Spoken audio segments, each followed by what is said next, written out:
Araçatuba. Existe um pedaço de céu na cidade de Ituriúba. Você vai ficar encantado com o rancho Porta Prado. Você tem que ir conhecer, ele fica às margens do rio Tietê. Ali o Tietê é tão limpo, sua água se pode beber. Ali não tem poluição, meu amigo, irmão, você tem que ir ver. Que isso sirva de alerta, precisamos salvar todo o rio. Pra se ter uma água tão pura igual no Porta Prado, você nunca viu. No rancho Porta Prado que a gente encontra paz. Ali bem mais perto de Deus, da natureza e dos animais. No rancho Porta Prado que mora a felicidade. Com o cheiro da terra e do mato, caboclo de fato é feliz de verdade.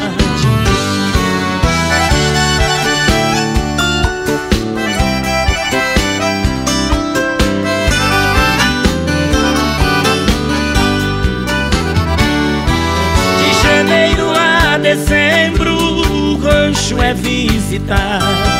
Só os amigos queridos pro rancho são convidados pra pescar tucunaré, curvina, pintado e dourado. Ali a água é cristalina, tem a mão divina por todos os lados. A verdura se panha na hora, na panela um frango com quiabo. Ali ninguém fica doente, só na água ardente a gente é curado. Ali o sol é cor do ouro, a lua tem a cor da prata. O rancho Porta Prado é um paraíso do nosso estado. No rancho Porta Prado a gente encontra paz.